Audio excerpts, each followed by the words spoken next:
Alright, we have our linoleum plate all drawn out and ready to start to cut. As you're cutting, you're going to want to make sure not to go too deep. So take a look at this. There's reinforcing fibers on the back to make it really strong and hold together. You never want to cut down all the way to those fibers. You should end up cutting maybe halfway down into this. More than halfway is going to start to weaken it up quite a bit. You don't want your plate to fall apart as you're trying to print.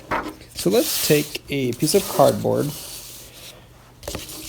because on occasion your gouge will pop out of your linoleum, especially if you're pushing really hard, and it could jam into the table, and that will mess up our table, and it will dull the blade on this, which we don't want to do. You will also never want to have your fingers on the far side. Always carve away from yourself, because it really, honestly, it can pop out all of a sudden and slice things. So you'll want to be super careful about that. So I'm going to start, I think, with some of these longer lines in here. And you're going to want to avoid touching your charcoal too much, because you'll smear it all over the place. And so I'm going to just kind of carefully turn it. I've chosen a very thin gouge to start out with. And you just start it into the material carefully. You might have to have it up a little more to start with, and then as it gets in there, you angle it downward, and you're just going to carefully slice along. So you may end up needing to do it in several passes. I feel like this gouge is not sharp at all. It's not cutting super well. I think I'm also using some very old hard linoleum. It gets harder over the years, and I just grabbed a sample piece out of the closet. You may need to shave it over in several passes and smooth it out and get it deep enough. It really doesn't have to be very deep, just enough so that the ink is not going to go down into that area when you ink it up. You can adjust how wide your cut is by how deep you cut, but again, you don't want to cut too wide, so often it'll be a couple of passes next to each other to get it as wide as you need it to be.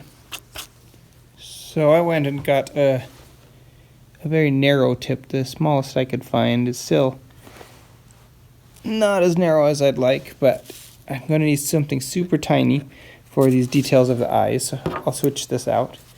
You just unscrew this tip some, not all the way, enough that you can pull that out gently. You can see there's kind of a ball in there, and there's a gap. There's a section that has like a gap underneath it, and you just slide that in there. Make sure it's in all the way, and screw it in tight. And let's see if it'll give me the kind of thin lines. I think I'll test it on an area where a thicker line is okay. That's a pretty thick line. I would like some really thin stuff, but I can get around the outside. Turn your plate as often as needed to get a good angle on things.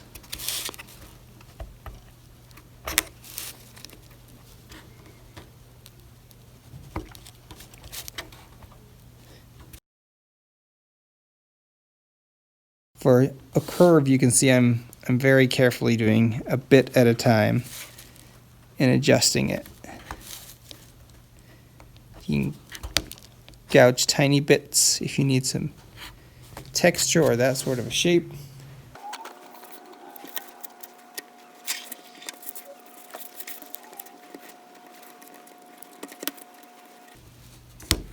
So because I'm not able to get those thin lines with this gouge, I'm going to change my technique a bit. I'm going to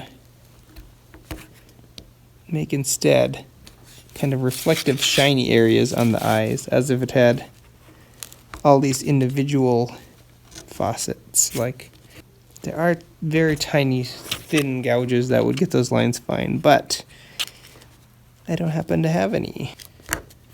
Expect this to be a long, careful process. Don't try to rush through it. Once you have this completed well, you'll be able to make bunches of prints from it.